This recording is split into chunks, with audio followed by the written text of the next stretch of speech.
Good morning, student. This video is about class 5 subject social science, chapter number 4, the age of machines. This is our lecture number 3. Today we are going to read about electricity. हम lecture number 2 में जो means of sources थी, जहाँ से हम sources use करते थे, ये जितनी भी हमारी इंडस्ट्रीज़ हैं उसको रन करने के लिए वो पढ़ रहे थे। हमने पेट्रोलियम के बारे में पढ़ा था, कोल के बारे में पढ़ा था। आज हम पढ़ने जा रहे हैं इलेक्ट्रिसिटी के बारे में। This is the most important source of energy. ये बहुत जो इलेक्ट्रिसिटी है वो बहुत ही इंपॉर्टेंट सोर्स ऑफ एनर्जी है। We generate 3 types of electricity. हम 3 टाइप्स ऑफ इलेक्ट्रिसिटी जनरेट करते हैं। इलेक्ट्रिसिटी हम अपने हाउस में भी यूज़ करते हैं, ठीक है। और जो ये इलेक्ट्रिसिटी है वो 3 टाइप्स ऑफ इलेक्ट्रिसिटी जनरेट होती है। आज हम तीनों तरीके की इलेक्ट्रिसिटी के बारे में पढ़ने जा रहे हैं। First of all, hydro electricity, thermal electricity, nuclear और एटॉमिक एनर्जी, ठीक है। ये 3 टाइप की एनर्जी है, सॉरी इलेक्ट्रिसिटी है, हम इनको पढ़ने जा रहे हैं। First of all, hydro electricity. It is generated from following water. ये कैसे जनरेट होती है? जब वाटरफॉल होती है, वाटर बहुत ऊंचाई से नीचे गिरता है तो ये जनरेट होती है। कैसे जनरेट होती है मैं आपको भी बताती हूँ। Huge dams are pulled cross rivers and the water is stored with reservoirs. हमने रिजर्वर्स पहले भी पढ़े हुए हैं, ठीक है, अपनी छोटी क्लासेस में पढ़े होंगे। रिजर्वर्स वो होते हैं जो वाटर को स्टोर करके रखते हैं, ठीक है। क्या होता है, डैम बनाए जाते हैं। डैम आपको पता है, बांध बांध बनाए जाते हैं रिवर्स पे बहुत बड़े बड़े, ताकि रिवर वाटर को रोक के रखा जाए। और उस वाटर को रोक के रखा जाता है, स्टोर करके रखा जाता है रिवर वाटर को। Water falls from a great height and his force turn the turbines and thus electricity is generated। जैसे कोल चक्कर होता है ना, वैसी मशीनरी होती है टर्बन्स, ठीक है। जब वो पानी जो स्टोर किया होता है रिवर वाटर, जो वो स्टोर करके रखते हैं, जब उस पानी को बहुत ऊंची हाइट से, ग्रेट हाइट से नीचे गिरा जाता है, तो वो पानी का इतना फोर्स होता है कि जब वो टर्बन्स पे पड़ता है तो वो टर्बन्स घूमने चल लग जाते हैं, ठीक है। टर्बन्स घूमने लग जाते हैं, जैसे हमारा फैन घूमता है आपके घर में, फराटा या टेबल फैन होएगा, ऐसे राउंड राउंड घूमता हुआ हमें दिखता है। वैसे ही वो टर्बन्स घूमने लग जाते हैं और उससे इलेक्ट्रिसिटी जनरेट की जाती है। This is pollution free and cheap but it can not be generate everywhere. ये जो प्रोसेस है वो बहुत चीप है, सस्ता है और पोल्यूशन फ्री है। पोल्यूशन नहीं होता इससे। नेचुरल प्रोसेस है, पानी को रोका, पानी को छोड़ दिया, ठीक है, बट इससे पोल्यूशन नहीं होता। और बट इसका ड्रॉबैक ये है कि हर जगह इलेक्ट्रिसिटी को जनरेट नहीं कर सकता। जहाँ पर वाटर सोर्सेज हैं, रिवर है, वहीं पर ये इलेक्ट्रिसिटी को जनरेट कर सकता है। Thermal electricity. A thermal power point, generally a steam turbine power plant, steam force the turbine to spin and produce electricity। जो थर्मल पावर पॉइंट है ये स्टीम डिवाइन है, ठीक है। स्टीम, जैसे स्टीम ट्रेन हमने पढ़ी थी, कोल से चलती थी, स्टीम कोल से प्रोड्यूस की जाती थी, ठीक है। ऐसे ही ये स्टीम की हेल्प से टर्बन्स जो हैं, टर्बिन्स, वो रोटेट करते हैं, स्पिन करते हैं। और जो हमारे इंडिया की 70% इलेक्ट्रिसिटी है वो इसी तरीके से बनाई जाती है। About 70% of electricity consumed in India is generated through coal, petroleum and natural gases। ये सारी की सारी जो हमारी सोर्सेज हैं, एनर्जी सोर्सेज हैं, इसका यूज़ करके 70% ऑफ इलेक्ट्रिसिटी, जितनी हमारी इंडिया में इलेक्ट्रिसिटी यूज़ होती है उसका 70% पार्ट इन कोल, पेट्रोलियम और नेचुरल गैसेस को यूज़ करके बनाया जाता है। Major thermal power plant in India are the national thermal plant corporation. जो ये थर्मल प्लांट है वो हमारे इंडिया का the national thermal plant corporation के पास है, एनटीपीसी, ठीक है, इनके पास है। The major disadvantages of thermal electricity is that its production is costly and cause pollution। जो इस थर्मल प्लांट के जो डिसएडवांटेजेस हैं वो ये हैं कि इसकी जो इलेक्ट्रिसिटी है वो कॉस्टली होती है और इसकी वजह से पोल्यूशन होता है। जब कोल चलता है, पेट्रोल चलता है, तो आपको पता है क्या होता है, पोल्यूशन होता है। Next one is nuclear electricity or atomic energy. It is pollution free, but great care is required while generating it at atomic plant because it is very dangerous. If explosion occurs, you might have heard of the nuclear auto bombs. It is not easy to use this energy throughout many development countries use it to produce electricity। आपने बीच में सुना होगा कि nuclear bumps होते हैं, जो अपने mummy papa के बात करते हुए कि उनके थ्रू अब इलेक्ट्रिसिटी बनाई जाएगी। ये इलेक्ट्रिसिटी पोल्यूशन फ्री होती है, बट इससे बहुत केयर, ध्यान से बनाया जाता है।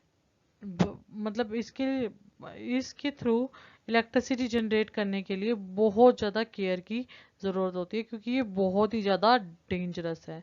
अगर कहीं पे भी वो न्यूक्लियर बॉम्ब जिसके थ्रू ये बनाए जाते हैं इलेक्ट्रिसिटी, उसका एक्सप्लोजर हो गया तो फिर बहुत ही डेंजरस हो सकता है वो।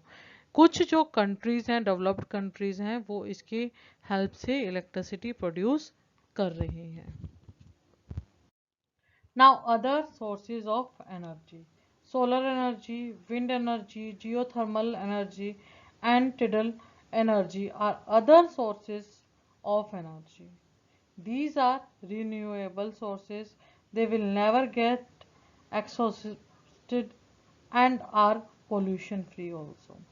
और भी अदर सोर्सेज हैं हमारे पास एनर्जी के, जैसे कि सोलर एनर्जी जो सोलर पैनल्स हमारे घर की छतों पे या फिर जो फैक्ट्रीज होती हैं उनकी छतों पे लगा दिए जाते हैं, जो सूरज की रोशनी से क्या बनाते हैं, इलेक्ट्रिसिटी बनाते हैं। विंड एनर्जी है। ऐसी बहुत सारी और भी हमारे पास एनर्जी के सोर्सेज हैं जो बिल्कुल पोल्यूशन फ्री हैं। Solar energy is obtained from the sun with the help of solar photovoltaic cells. This energy is being used for street lights, cookers, heating system and pumps. Solar energy कौन सी energy है? जो सन की help से क्या करती है, energy create करती है। सोलर फोटोवोल्टेज सेल्स होते हैं जिसकी हेल्प से वो सनलाइट की हेल्प से वो एनर्जी प्रोड्यूस करती है, और ये एनर्जी यूज़ की जाती है स्ट्रीट लाइट्स में, कुकर्स में, हीटिंग सिस्टम्स में और पंप्स में यूज़ की जाती है। आजकल ये बहुत सारी जगह पर यूज़ होती है। कई लोग घर पर भी ये सोलर एनर्जी लगवा रहे हैं इलेक्ट्रिसिटी के लिए। कई लोग सोलर एनर्जी वाले इन्वर्टर्स यूज़ कर रहे हैं। बहुत सारी जगह सोलर एनर्जी अब यूज़ की जा रही है। Geothermal energy is obtained from the heat below the earth crust. In Gujarat, wind frames have been set up with produce electricity used for irrigation and drinking water. Biogas plants produce fertilizers, energy for lighting and for cooking purposes. Geothermal जो energy होती है वो कैसे, किसकी help से बनती है?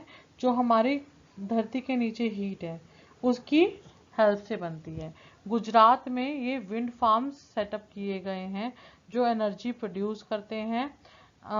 पानी पीने का या जो खेती में पानी दिया जाता है उसको पानी देने के लिए ये इलेक्ट्रिसिटी यूज़ होती है। वो मोटर्स चलाती हैं, पानी की मोटर्स, ठीक है। और जो बायोगैस प्लांट्स हैं वो भी फर्टिलाइजर्स, एनर्जी और लाइटिंग के लिए यूज़ की जाती है बायोगैस।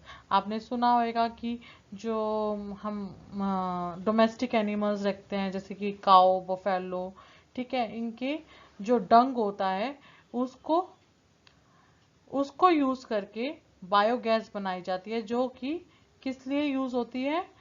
घर के खाना पकाने के लिए यूज़ की जाती है या फिर लाइटिंग के लिए यूज़ किया जाता है उसका।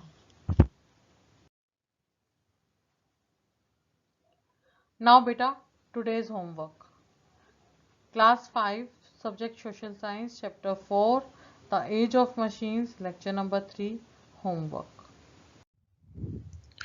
Today's homework is answer the following questions.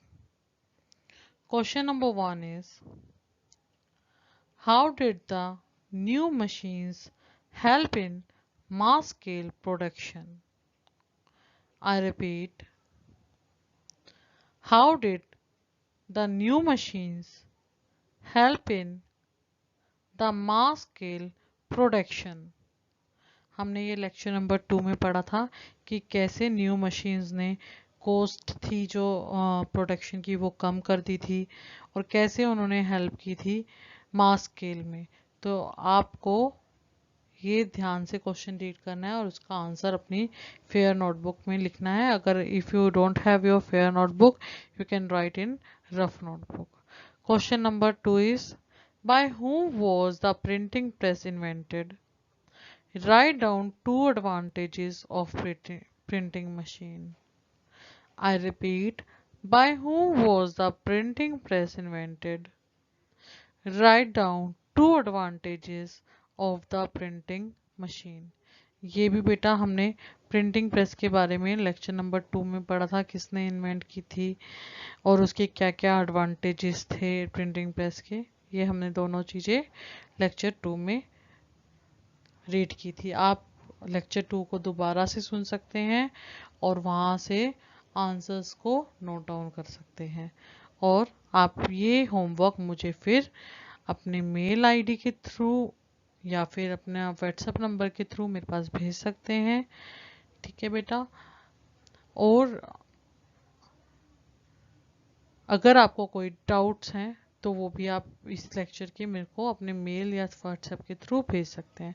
While sending your homework please mention your name, class, section, roll number and subject please. I repeat again and again, क्योंकि बहुत सारे बच्चों का मिसिंग होता है, they never write name, class, roll number, section. Please बेटा mention it, otherwise I don't come to know whose homework is whose. Okay बेटा, subject भी मेंशन करो अगर आप व्हाट्सएप के ग्रुप पे मैसेज कर रहे हो तो। Now it's time for homework solution. Class 5, subject social science, chapter number 4, the age of machine, lecture number 2, homework solution. Our homework was 2 question answers. Question number 3, name the alloy discovered after copper. What was it used for? Answer is, bronze was discovered after copper. It used for making tools and weapons and utensils later on. I repeat, bronze was discovered after copper. It used for making tools and weapons and utensils later on. Next question is question number 4.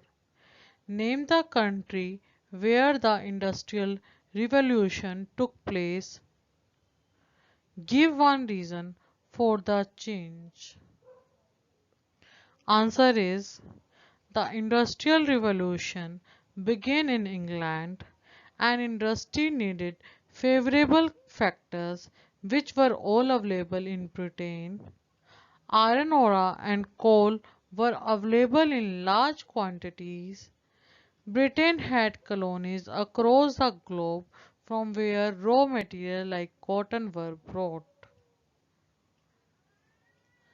I repeat answer.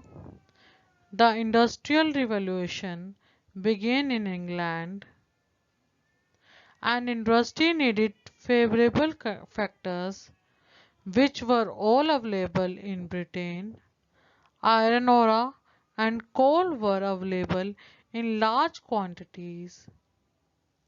Britain has colonies across the globe from where raw material like cotton were brought. Okay, beta, if you have any query in this lecture, you can send message on my WhatsApp number or you can send a mail. I will solve your query as soon as possible. Okay, beta, bye. Have a nice day. Be safe. Be happy.